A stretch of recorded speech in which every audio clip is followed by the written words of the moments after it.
भिंड जिले का नाम रोशन कर रहे हैं युवा युवतियां।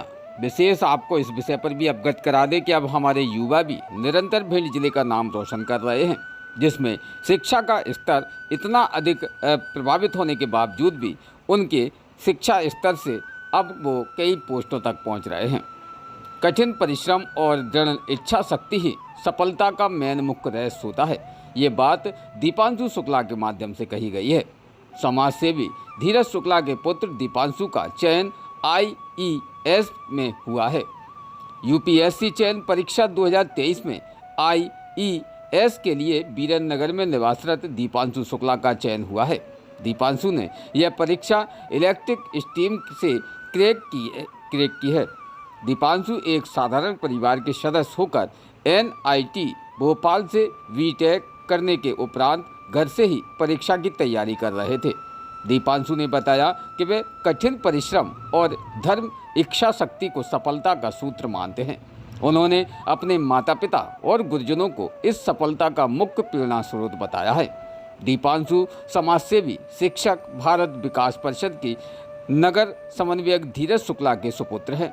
भारत विकास परिषद, विवेकानंद केंद्र एवं नगर के प्रबुद्ध इष्ट मित्रों ने दीपांशु के चयनित होने पर शुभकामनाएं एवं प्रसन्नता व्यक्त की है। दीपांशु जैसे कई ऐसे युवा भी हैं जो कि निरंतर अपनी शिक्षा पर अध्ययनरत रहते हैं और अपनी शिक्षा के तहत ही वो अपने परिवार को एक न एक नई खुशी दे जाते हैं।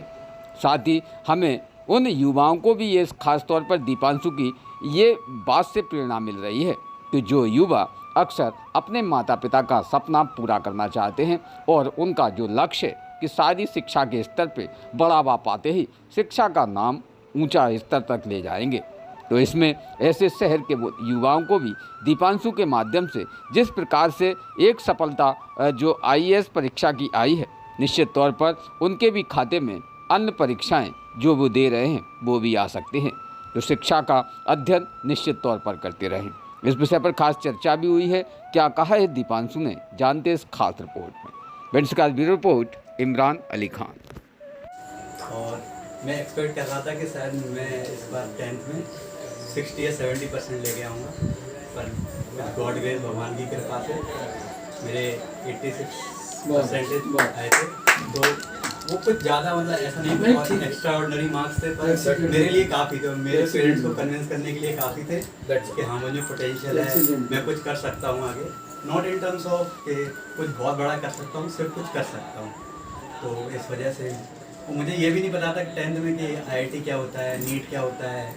तो पापा जी को सब पता था, तो उनने मुझे बताया कि कोटा में प्रिपरेशन होती है। तो हम लोग गए, लेकिन स्टिल कोटा में पहुंचने के बाद भी पता नहीं था करना क्या है। तो पापा ने मुझसे ये क्वेश्चन पूछा, तुम्हें इंजीनियर बनना है या डॉक्टर? तो मैंने कुछ भी बन दूंगा।